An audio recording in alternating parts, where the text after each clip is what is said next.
चलो, good morning to all. अरे बाकी जण आहेत का? एमडी आणले का? फोटो घेतले का? तुला घेतले का? बस मग काढा, मोबाईलमध्ये फोटो काढा आणि क्वेश्चन नंबर 103.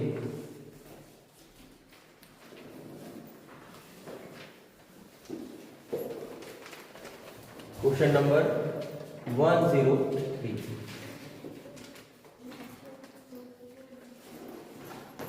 क्या क्या दिया हुआ है उसके अंदर? अब देखो क्वेश्चन नंबर 4 में the vapour pressure of CCl4. CCl4 कौन है? Carbon tetrachloride. आएगा question. Vapour pressure of CCl4 at 25 degree Celsius is. तो यहाँ पे हम लोग को गिवन क्या क्या दिया हुआ है? Vapour pressure of CCl4 at 25 degree Celsius कितना दिया हुआ है? 143 mm ऑफ Hg. ठीक है. एंड पॉइंट वेट जो दिया हुआ है WA किसका? नॉन वोलाटाइल सोल्यूट जिसका 0.5 ग्राम है. ठीक है. और उसका मॉलिक्यूलर वेट कितना दिया हुआ है? इन्होंने मॉलिक्यूलर वेट दिया हुआ है 65. Is dissolve in 100 gram of CCl4. मतलब हमारा जो WB है जो कि कौन है? सॉल्वेंट है. कितना दिया हुआ है? 100 ग्राम. तो इन्होंने पूछा हुआ है vapour pressure of solution will be. तो आप लोग को वेपर प्रेशर जो है ऑफ सॉल्यूशन का निकालना है. मतलब कौन निकालना है? PS निकालना है. क्या निकालना है आप लोग को? PS निकालना है. और यहाँ पे वेपर प्रेशर ऑफ CCl4, तो ये क्या दिया हुआ है आप लोग को? P0. तो ये P0 आप लोग को गिवन है और ये चीज आप लोग को निकालनी है यहाँ पे. तो क्वेश्चन में सिंपल सी चीज है, हम लोग को सारा चीज गिवन दिया हुआ है. बराबर. अब हम लोग क्या करेंगे? हमारे पास क्या है? रॉल्स लॉ का एक फॉर्मूला है relative lowering of vapour pressure का. डिफरेंस इन ये कौन है? हमारा delta P lowering in vapour pressure upon P0 बराबर क्या हो जाएगा?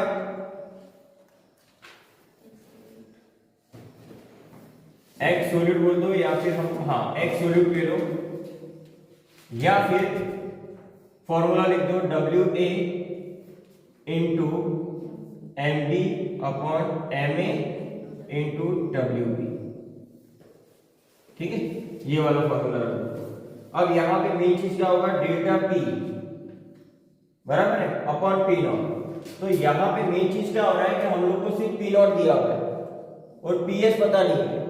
बराबर है. तो डेल्टा P के यहां पे रखेंगे हम लोग ऐसे इस, और इसको साइड में क्या कर देंगे? इसके साथ में मल्टीप्लाई. तो ये हो जाएगा P0 WA MB upon MA into WB. ठीक. अब सारे वैल्यू रख दो. ये कितना होगा हमारे लिए? 143 इंटू 0.5 इंटू 18 नहीं CCl4 का कितना होता है? इसका वेट जो है वो 154 दिया हुआ है. 154 सॉल्वेंट का. और नीचे इसका कितना दिया हुआ है? 100 ग्राम के अंदर ना. और MA जो है वो हम लोग को पता करना है. सॉरी, ये भी हम लोग को दिया हुआ है. कितना दिया हुआ है? 65. आ गया ये रहा. तो इसका वैल्यू भी दिया हुआ है हम लोग को. कितना है? 65 ग्राम. तो देखो आपके पास देखो P0 है, WA दिया हुआ है, MB भी पता है, WB भी पता है और MA भी पता है. सारा चीज आप लोग को गिवन है. आप लोग पहले डेल्टा P निकाल लो कितना हो रहा है. सबसे पहले इससे डेल्टा P अपने को निकल जाएगा कितना हो रहा है. तो आप जरा ये चेक करके देखो कितना हो रहा है. इसकी जो वैल्यू निकल के आ रही है मैंने डायरेक्टली निकाला हुआ है. आप लोग एक बार इसका निकालो पहले कितना हो रहा है. चेक करो. तो ये तो हो जाएगा हमारा 6500. उसके बाद में ये 0.5 है. तो 0.5 मतलब कितना? 1/2 बराबर. तो 1/2 है तो इसको हम लोग 1 रख देते हैं और यहाँ पे मल्टीप्लाई कर लेते हैं 2 से. ठीक. तो ये कट जाएगा 7 और 7 बराबर। तो यहाँ पे कितना है हमारे पास, डेल्टा P बराबर 143.77 डिवाइडेड बाय 6500। ठीक, तो यहाँ पे P0 माइनस PS बराबर 143 इंटू 77 अपॉन 6500।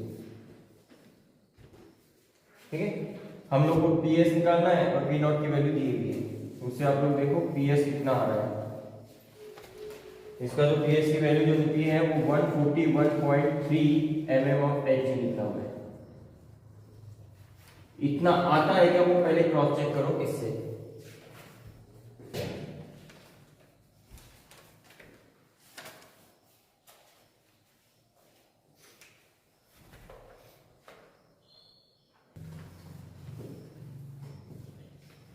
ठीक, अब यहां पे ध्यान दो, एलिवेशन इन बॉइलिंग पॉइंट क्या होता है, इसको हम लोग लिखते हैं बेटा डेल्टा टीबी। इसको हम लोग क्या लिखते हैं, delta TB, elevation in boiling point. Elevation का मतलब होता है राइज होना, ठीक है ना, राइज इन बॉइलिंग पॉइंट। अब ये वाला फैक्टर क्या है, ये हम लोग को पढ़ना है। तो सबसे पहले हम लोग को ये देखना है कि भाई डेफिनेशन क्या होती है बॉइलिंग पॉइंट की, बॉइलिंग पॉइंट की डेफिनेशन क्या होती है। तो यहां पे लिखा जाता है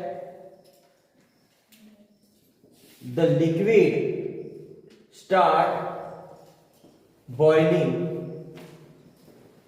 when vapor pressure become equal to external pressure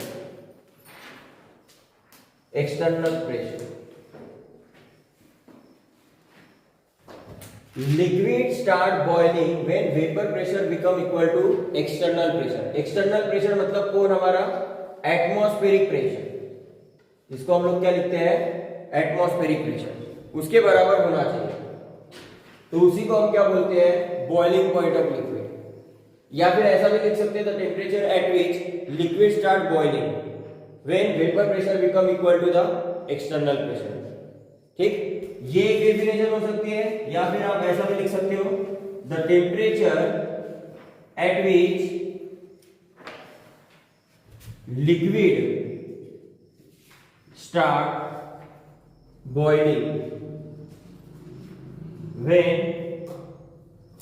vapor pressure of liquid become equal to atmospheric pressure is called normal boiling point. ये नॉर्मल बॉइलिंग पॉइंट तभी होगा जब प्रेशर आप लोग का कितना रहेगा, 1 एटमॉस्फेयर। ठीक है, तो 1 एटमॉस्फेरिक प्रेशर के हिसाब से ये डेफिनेशन जो होगी हमारी किसके लिए रहेगी बेटा, बॉइलिंग पॉइंट के लिए। तो ये डेफिनेशन है किसका, बॉइलिंग पॉइंट ऑफ लिक्विड का। अब ये जो लिक्विड आप लोग को दिया हुआ है, ठीक है ना, ये लिक्विड आप लोग का कौन सा होना चाहिए, प्योर सॉल्वेंट होना चाहिए। कैसा होना चाहिए, प्योर सॉल्वेंट होना चाहिए, क्योंकि डेफिनेट बॉइलिंग पॉइंट हम लोग उसी को बोलते हैं जिसका लिक्विड कैसा हो, प्योर हो। तो इंडिविजुअल लिक्विड का बॉइलिंग पॉइंट कैसा होता है, अलग अलग होता है।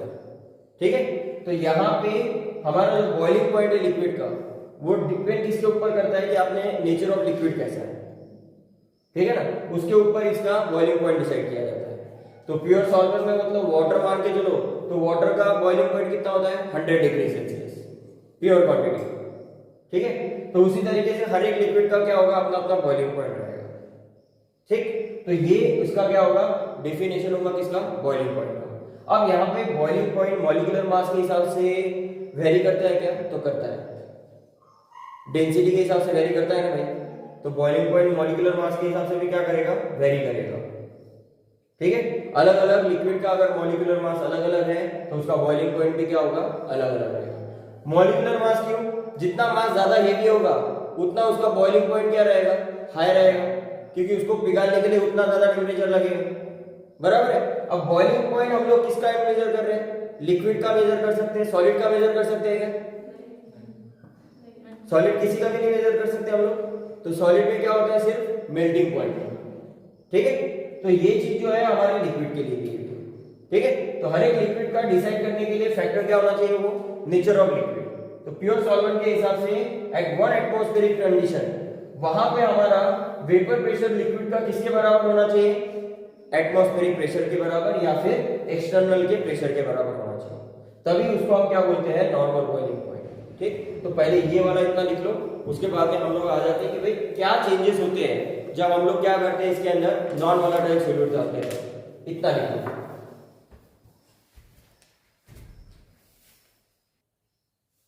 ठीक है। अब चलो, अब आ जाते हैं हमारे नेक्स्ट इसके ऊपर, एलिवेशन इन बॉइलिंग पॉइंट। पहला तो डेफिनेशन देखा, अभी फैक्टर कैसा होता है? If addition of non volatile solute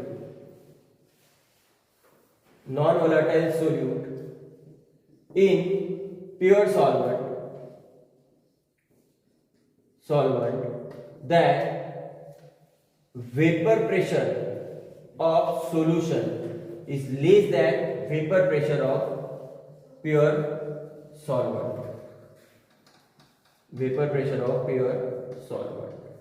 ये फैक्टर अफेक्ट हो जाएगा इसमें, बराबर है।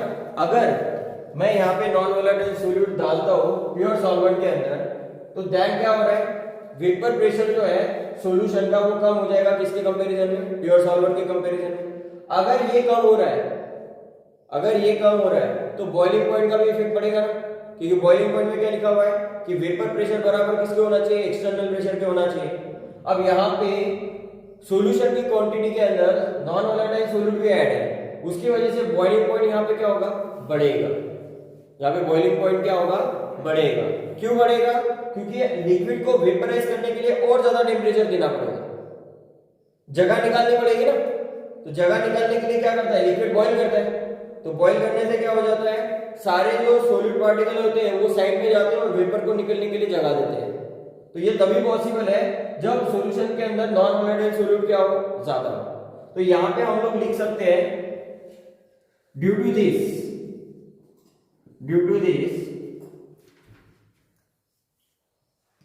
vapor pressure of solution become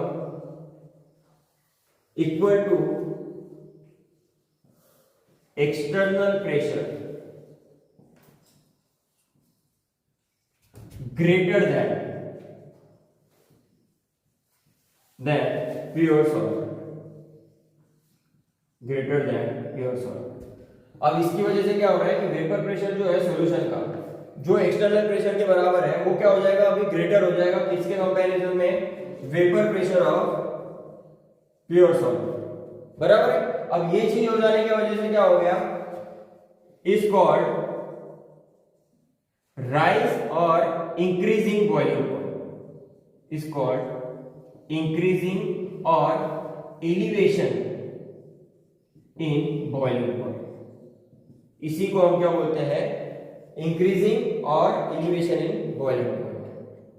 अब यहां पे आप देखो, अगर ये ऐसा चीज हो रहा है, इसकी वजह से अगर ये चीज हो रही है, तो असर किसके ऊपर पड़ रहा है? बॉइलिंग पॉइंट के ऊपर, लिक्विड के।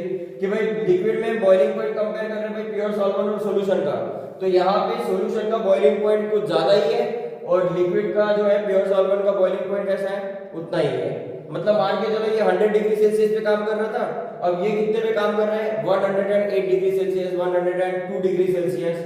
मतलब क्या हो रहा है कि यहाँ पे जितनी क्वांटिटी इसकी बढ़ेगी उतना इसका बॉइलिंग पॉइंट भी क्या होगा? बढ़ेगा, ठीक है। तो यहाँ पे मैं क्या कर सकता हूँ? एक सिंपल सा मेंशन कर सकता हूं कि elevation in boiling point is directly proportional to the mole fraction of solute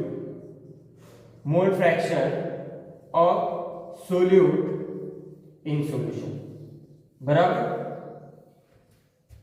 अगर बॉइलिंग पॉइंट का एलिवेशन हो रहा है या राइज हो रहा है तो वो किसके ऊपर है? Mole fraction of solute in solution. जितना ये बढ़ेगा उतना ये भी तो बढ़ेगा ना। तो ये क्या होगा? आपस में डायरेक्टली प्रोपोर्शनल होगा। ठीक है, तो इस तरीके से क्या हो रहा है कि लिक्विड का जो बॉइलिंग पॉइंट है वो अभी क्या हो रहा है, एलिवेट हो रहा है। और एलिवेशन किसकी वजह से हो रहा है, due to the addition of non volatile solute. तो जैसे ही नॉन वोलेटाइल सॉल्यूट डाल रहे हैं उसमें, तो लिक्विड का जो सरफेस है अब उसके अंदर क्वांटिटी किसकी आ रही है, सोल्यूट की आ रही है। तो सोल्यूट और सॉल्वेंट दोनों सरफेस के ऊपर अवेलेबल है। तो इसकी वजह से क्या हो रहा है कि जो रेशियो प्योर सॉल्वेंट का पहले ज्यादा था, अब वो क्या हो गया, सॉल्यूशन में कम हो गया। तो उसकी वजह से असर किसके ऊपर पड़ गया, बॉइलिंग पॉइंट के ऊपर। बराबर है। तो इस तरीके से क्या होता है कि लिक्विड का जो बॉइलिंग पॉइंट है वो क्या हो जाएगा, यहाँ पे एलिवेट हो जाएगा। अगर ऐसा चीज हो रहा है तो उसकी वजह से असर किसके ऊपर पड़ेगा बेटा, यहाँ पे जो होगा वो एक डिफरेंस क्रिएट हो जाएगा ना, यहाँ पे क्या हो जाएगा, डिफरेंस क्रिएट हो जाएगा। अब ये डिफरेंस जो है ये किसके बीच में हो रहा है, यहां पे मैं बोल सकता हूं कि भाई ये जो डेल्टा टीएफ नॉट है ये किसका है बेटा, नॉट किसके लिए लिखते हैं हम लोग, प्योर के लिए। तो ये प्योर सॉल्वेंट का जो बॉइलिंग पॉइंट है ये कैसा है, लेस है किसके कंपैरिजन में, सॉरी टीबी, किसके कंपैरिजन में, बॉइलिंग पॉइंट ऑफ सॉल्यूशन। तो ये आप लोग का कौन है, सॉल्यूशन है, और ये आप लोग का कौन है, सॉल्वेंट है। ये कौन है, सॉल्वेंट के बारे में बात कर रहा है टीबी नॉट, और ये टीबी किसके लिए बात कर रहा है, सॉल्यूशन के लिए। अगर इसकी वजह से असर पड़ रहा है, ये फैक्टर की वजह से या बोलो ये वाले फैक्टर की वजह से, तो वहां पे क्या हो रहा है, डिफरेंस क्रिएट हो रहा है। तो ये जो डिफरेंस है इसी को हम क्या बोलते हैं, एलिवेशन इन बॉइलिंग पॉइंट। तो यहां पे मुझे बताओ, यहां पे पहला फैक्टर किसका होगा, टीबी माइनस टीबी नॉट।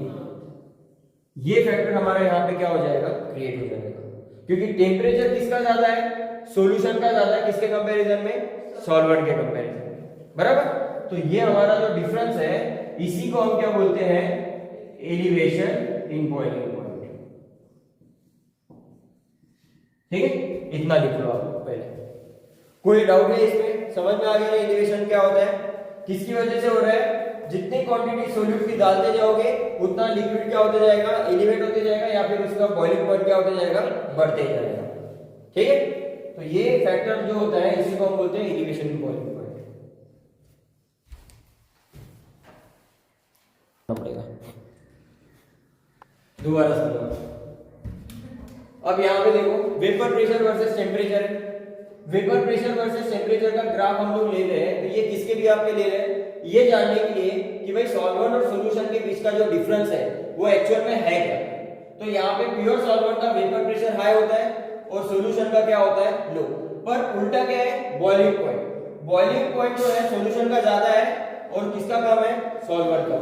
तो यहाँ पे ये जो डिफरेंस है, यही डिफरेंस हम लोग को बता रहा है कि जो डेल्टा टीबी है ये डायरेक्टली प्रोपोर्शनल किसके है, molar concentration of solute in solution, कितना अमाउंट सोल्यूट का सॉल्यूशन में मौजूद है। अब इस चीज को मौजूद करने के बाद हम लोग को क्या प्रूव करने वाला है कि भाई ये जो डेल्टा टीबी है ये प्रोपोर्शनल किसके है, मोलैरिटी के है। इसको प्रूव करने के लिए हम लोग डेरिवेशन करना चाहते हैं। तो डेरिवेशन के लिए मैंने ये ग्राफ बनाया और ये ग्राफ के अंदर मैं क्या समझा रहा हूं कि यहाँ पे सॉल्वेंट और हम लोग दो सॉल्यूशन ले रहे हैं। दो सॉल्यूशन इसलिए क्योंकि colligative property of dilute solution लिखा जाता है, ठीक है ना। तो सॉल्यूशन 1 सॉल्यूशन 2 बराबर। इसके कंपैरिजन में मैंने वेपर प्रेशर और टेम्परेचर का किया है यहाँ पे। ये कंपैरिजन करने के बाद इसको थोड़ा क्लियर कर देता हूँ। ये आपका TB0 TB1 और ये TB2 और ये टेम्परेचर, ठीक।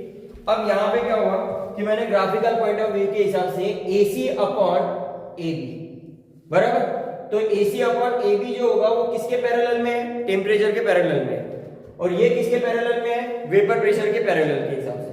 तो यहाँ पे मैंने AE अपॉन AD, तो ये AE अपॉन AD, तो ये आप लोग का हो गया टेम्परेचर का और ये आप लोग का हो गया वेपर प्रेशर का, ठीक। अब ये जो डिफरेंस जो क्रिएट हो रहा है ये डिफरेंस किसका होगा, डेल्टा टीबी, मतलब difference in elevation in boiling point, और ये आप लोग का कौन है, difference in vapour pressure, delta P. अब इन दोनों को समझाने के लिए हमें यहाँ पे क्या करना है कि भाई डेल्टा पी का डायरेक्टली रिलेशन बनाना है मोलैरिटी के साथ। तो मुझे एक चीज पता है कि ये जो एक रिलेशन है ये रॉल्स लॉ के अंदर हम लोग ने relative lowering of vapour pressure में देख चुके हैं।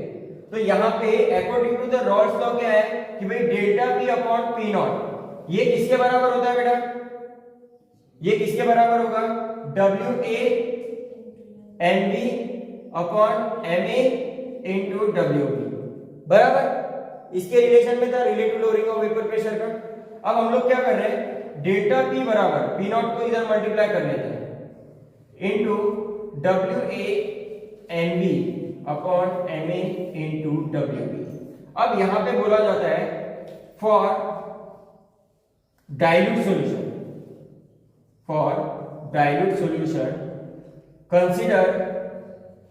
consider P naught and molar mass MB is constant।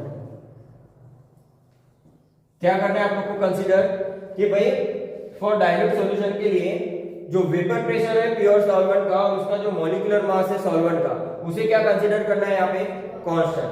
तो जैसे ही यहाँ पे कांस्टेंट कंसीडर करते हैं तो यहाँ पे क्या हो रहा है कि भाई ये दोनों निगलेक्ट हो जाएंगे, ये वाला हट जाएगा यहाँ से और ये वाला एक हट जाएगा, बराबर। अब ये डेल्टा P बराबर किसके आ जाएगा?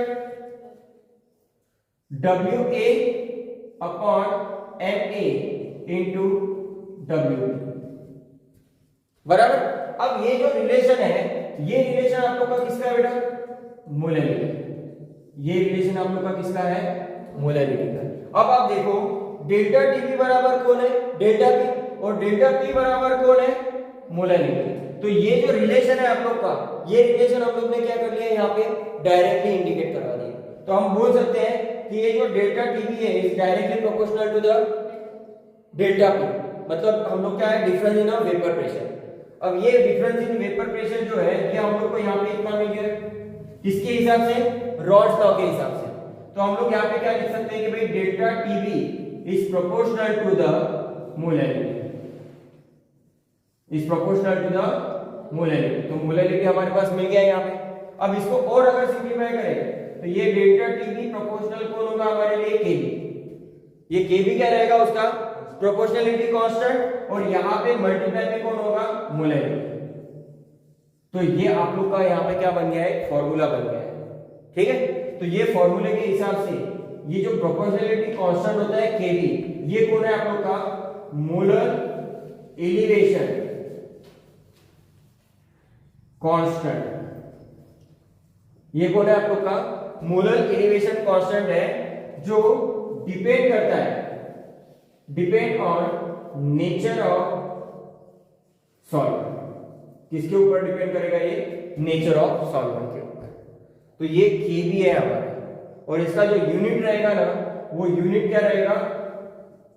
निकालेंगे तो मोलैरिटी के हिसाब से यूनिट निकलेगा kg, क्योंकि सॉल्वेंट है। और साथ में आप लोग को कौन मिलेगा? ये कौन है? मोल। तो मोल अपॉन WB ना, बराबर। तो यहाँ पे आप लोग को जो यूनिट मिलेगा किसके लिए? KB के लिए। तो आप क्या करोगे? इसको इसके नीचे लेके आओगे, इसको क्या करोगे? इसके नीचे लेके आओगे ना। तो जैसे लेके आओगे इसके नीचे, तो यहाँ पे आप लोग को मिलेगा K केल्विन में डेल्टा TB का, और यहाँ पे नीचे आ जाएगा kg into mole inverse, kg into mole inverse. तो ये इसका क्या बन जाएगा? यूनिट बन जाएगा। कैसे करना है? सिंपल है। तो यहाँ पे आप लोग को KB ले लेना है, और यहाँ पे आप लोग को डेल्टा T अपॉन M। तो अगर इसको सिंप्लीफाई करेंगे तो ये तो आप लोग का केल्विन हो गया, बराबर है। मोलैरिटी के लिए क्या है? N/kg। तो N/kg है, तो ये kg ऊपर चला गया यहाँ पे, और नीचे क्या बच गया आप लोग का? मोल। तो इसका यूनिट क्या बन गया? KB का kg मोल इनवर्स। ये आप लोग का KB का क्या बन गया? यूनिट बन गया, ठीक है। तो इस तरीके से हम लोग ने क्या किया है यहाँ पे कि भाई ये जो रिलेशन है मोलैरिटी के साथ में, ये हम लोग ने डायरेक्टली प्रूव किया with the help of derivation, ठीक है। तो इतना लिखो। कोई डाउट है तो पूछो यहाँ पे, कोई पॉइंट क्लियर नहीं हुआ है तो बोलो। क्लियर है सभी? ठीक है। तो ये रिलेशन जो है हम लोग ने इसके थ्रू निकाला हुआ है। यहाँ पे हमें ये इसलिए प्रूव करना था क्योंकि भाई डेल्टा TB डेल्टा P के साथ में रिलेट होगा, तभी तो यहाँ पे रॉल्स लॉ आएगा। रॉल्स लॉ नहीं आएगा तो यहाँ पे ये रिलेशन कैसे बनेगा?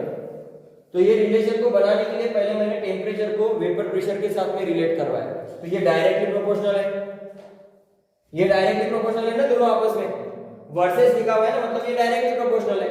तो इसलिए यहाँ पे ये डेरिवेशन निकाला और इसके थ्रू हम लोग ने यहाँ पे मोलैरिटी प्रूफ किया और ये मोलैरिटी को डेल्टा टीपी के साथ में क्या किया, डायरेक्टली प्रोपोर्शनल करवाया। तो ये इक्वेशन हमारा सबसे इंपॉर्टेंट इक्वेशन बना हुआ है किसके लिए, एलिवेशन इन बॉइलिंग पॉइंट। ये सबसे इंपॉर्टेंट चीज है हमारे लिए। और ये दूसरा, यहाँ पे आपको क्वेश्चन इसके ऊपर आते हैं कि भाई ये मोलर एलिवेशन कांस्टेंट जो है ये किसके ऊपर डिपेंड करता है, तो डिपेंड करता है किसके ऊपर, नेचर ऑफ सॉल्वेंट, और इसका यूनिट क्या होता है, केल्विन केजी पर मोल। ठीक, तो ये इतना लिख लो।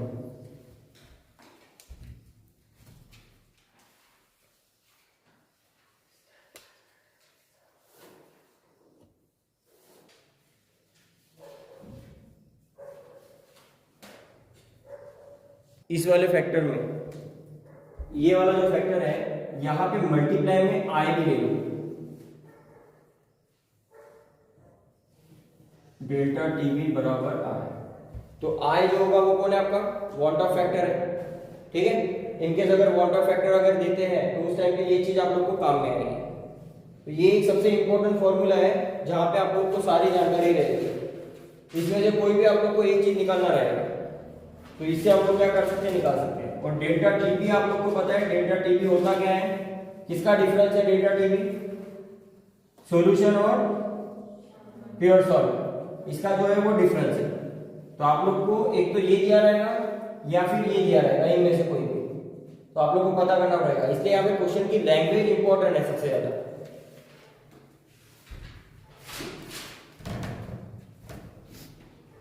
फ्रीजिंग पॉइंट क्या होता है,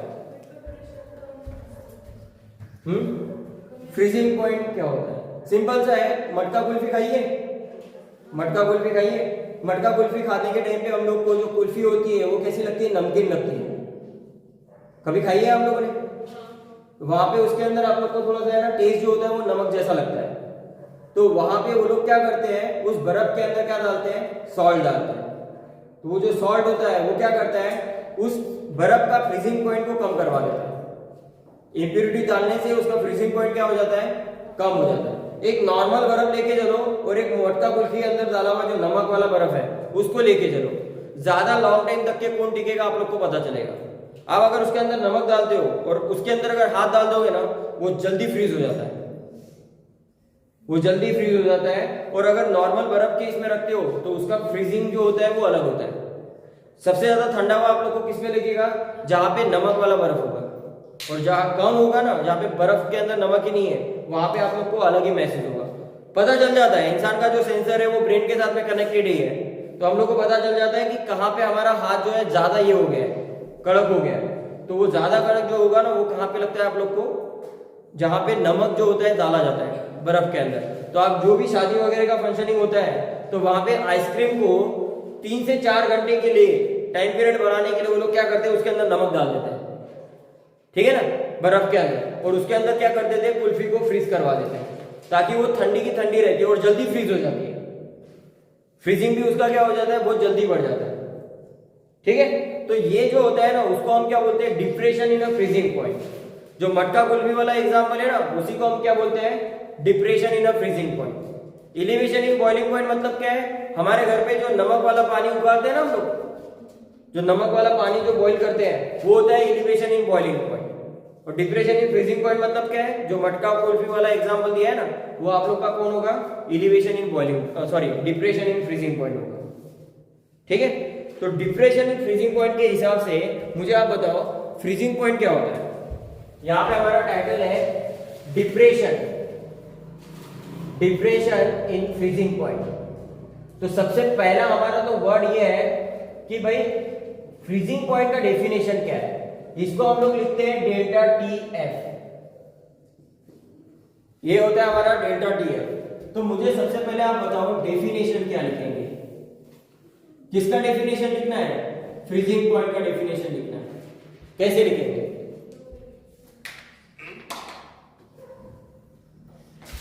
ये क्यों एक्टिव हो गया भाई। फ्रीजिंग पॉइंट का डेफिनेशन क्या होगा, तो यहाँ पे फ्रीजिंग पॉइंट का डेफिनेशन लिखा जाता है the temperature at which solid and liquid have same vapor pressure. Same vapor pressure. क्या होता है डेफिनेशन में? The temperature at which solid and liquid having same vapour pressure is called freezing point. इसी को हम क्या बोलते हैं? Freezing point. और ये कंडीशन कब होगी? जब यहां पे सॉलिड एंड लिक्विड जो होंगे are at equilibrium. Are at equilibrium. जब ये दोनों इक्विलिब्रियम पे होंगे तब उनका वेपर प्रेशर कैसा होना चाहिए? सेम होना चाहिए. तो यहां पे डेफिनेशन में सबसे इंपॉर्टेंट लैंग्वेज कौन सी हमारी? फ्रीजिंग पॉइंट में सेम वेपर प्रेशर. तो सॉलिड और लिक्विड का एक पर्टिकुलर टेम्परेचर पे क्या होना चाहिए? वेपर प्रेशर सेम हो जाना चाहिए. तो सेम वेपर प्रेशर होना, उसी को हम क्या बोलते हैं? Freezing point. इसी को हम क्या बोलते हैं? Freezing point. अभी आप देखो पानी का फ्रीजिंग पॉइंट क्या है और पानी का बॉइलिंग पॉइंट क्या है? डिफरेंस है ना. बॉइलिंग पॉइंट 100 डिग्री सेल्सियस है, फ्रीजिंग पॉइंट क्या है? 0 डिग्री सेल्सियस. मतलब क्या है कि पानी 0 डिग्री सेल्सियस पे क्या होता है? ठंडा होता है. और 0 डिग्री सेल्सियस पे क्या होता है? मेल्ट होता है. पर 4 डिग्री सेल्सियस का जो डिफरेंस है 0 से 4 डिग्री सेल्सियस के बीच में, तो वो पानी वहां पे क्या हो जाता है? पिघलना स्टार्ट करता है. तो वैसा हम लोग क्या कहते हैं कि भाई फ्रीजिंग पॉइंट जो है सॉलिड और लिक्विड का वो कैसा होना चाहिए? सेम वेपर प्रेशर पे होना चाहिए. तो उसी को हम क्या बोलते हैं? Freezing point. तो फ्रीजिंग पॉइंट जो है वो डायरेक्टली आप पानी के साथ में रिलेट कर दो कि बर्फ और पानी at a time same freezing point होता है कितना? 0 डिग्री सेल्सियस. तो 0 degree Celsius in the sense मतलब क्या है कि यहाँ पे आइस और उसी का पानी कैसा होगा? इक्विलिब्रियम पे होगा और उनका वेपर प्रेशर भी कैसा होगा? सेम होगा. वही हमारे लिए क्या होगा? फ्रीजिंग पॉइंट होगा. डिप्रेशन इन फ्रीजिंग पॉइंट अलग है, फ्रीजिंग पॉइंट अलग है. ये दोनों क्या है? सेम वेपर प्रेशर पे है. इनका वेपर प्रेशर यहाँ पे क्या है? सेम है, क्योंकि दोनों इक्विलिब्रियम पे. जहां पे इक्विलिब्रियम वर्ड हट गया तो वहां पे फ्रीजिंग पॉइंट भी क्या हो जाएगा? चेंज हो जाएगा. ठीक है.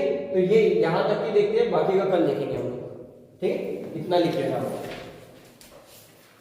सिर्फ यहां पे डेफिनेशन लिखना फ्रीजिंग पॉइंट की.